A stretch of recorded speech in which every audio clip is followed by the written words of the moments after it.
I was halfway through my morning coffee when I saw her, the HOA president, standing at the bus stop, yelling at my 9-year-old. Her clipboard glinted in the sunlight like a badge of false power. She pointed at my daughter as if a crime had been committed. What she didn't know was, I'm the chief of police, name's Lucas Morris, 61, retired twice, but somehow still wearing the badge. I love quiet mornings, porch breeze, my father's flag moving slow over the yard. But peace has its limits, and mine ended when Karen Truman decided to charge my kid a non-resident bus stop fee. Apparently, she'd formed her own HOA and thought she ran the street. She marched up, dressed like a walking highlighter, barking about membership dues. Lucy, shy as a sparrow, stood frozen. I stepped closer, mug still warm in my hand. Ma'am, I said, you're talking to my daughter. Karen's smirk said she thought she owned the law. Her little helpers, a nervous guy in socks and another kid with stickers, looked on like backup dancers in a bad musical. She jabbed a QR code under my nose. Scan it and pay. $50 a week, retroactive. I took a sip, pretending to think. Do you take cash or fake authority only? She didn't laugh. Lucy tugged my sleeve. Dad, is this lady serious? Oh, she's serious, honey. Just not smart. Inside, the cop in me was cataloging crimes, fraud, harassment, attempted extortion. But on the surface, I just looked like a tired dad in flannel. That's my favorite disguise. When I told her I'd look into it, she puffed up like a rooster. By the time the bus hissed to a stop, she'd blocked the doors, declaring it private property. The driver, Gus, big as a mountain and twice as patient, stepped down. Ma'am, he said, this bus belongs to the county. Either move or learn how quiet a crowd gets before someone calls the cops. She moved barely. Lucy climbed aboard, eyes still wide but safe. Karen shouted after me, You'll regret this, Morris. I smiled. You might be right. That night, over coffee with my wife Laura, I told her everything. She's the brains in our family. TechSavvy.com/dangerous with a laptop.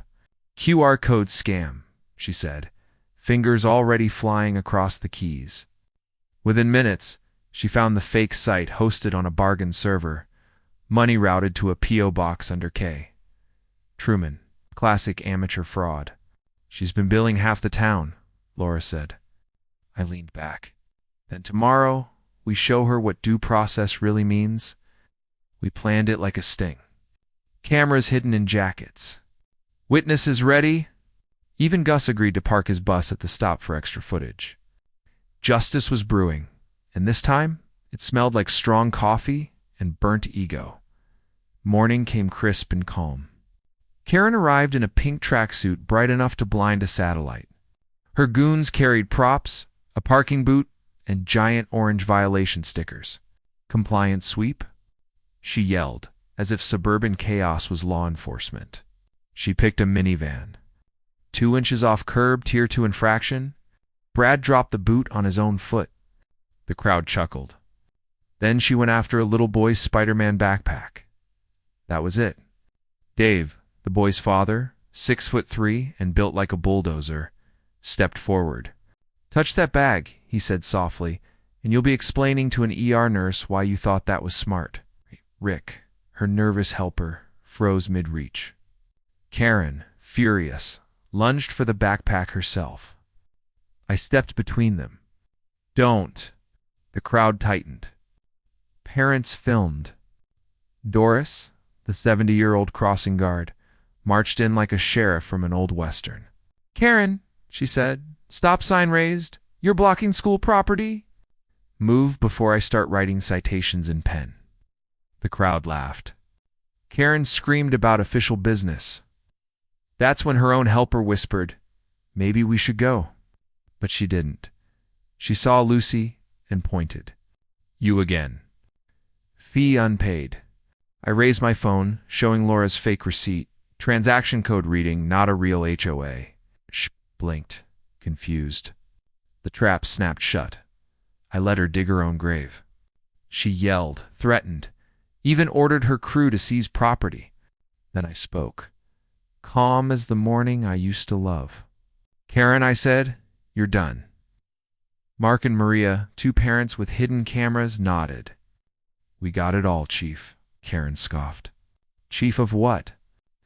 That's when a patrol car rolled to the curb, lights flashing soft blue dot. Deputy Miller stepped out. Morning, Chief, he said, loud enough for every neighbor to hear. Karen's jaw dropped. The neighborhood went silent, the kind of silence right before a cheer. Mrs. Truman said, holding up her laminated violation sheet. You've been extorting parents with a fake HOA. That's fraud, harassment, and attempted theft. I pulled out my old pink void stamp, a gag gift from Laura, and pressed it across her fake notices. Kunk. K-C-H-U-N-K. K-C-H-U-N-K. Each one marked bright and final. The crowd clapped softly, then louder. Deputy Miller cuffed her gently. You have the right to remain silent, he said. Karen wailed. I'm a community leader. I leaned close. Leaders protect kids, not scam them. As she was led away, Buddy from the rolling scone truck called out, Donuts for justice. Free sprinkles if you paid a fake fine. Laughter rolled through the street. The next week, the bus stop felt different, safer, warmer. Parents chatted. Kids laughed without looking over their shoulders. Lucy waved from the bus window, her smile easy and bright. Laura slipped her hand in mine. You wanted peace and quiet, she teased. I smiled. Sometimes peace takes a little noise first. Justice isn't loud, it's steady, like the flag in a morning breeze. If you believe calm folks can still stand tall for what's right, like and subscribe to NeighborLoom, where real stories meet quiet justice.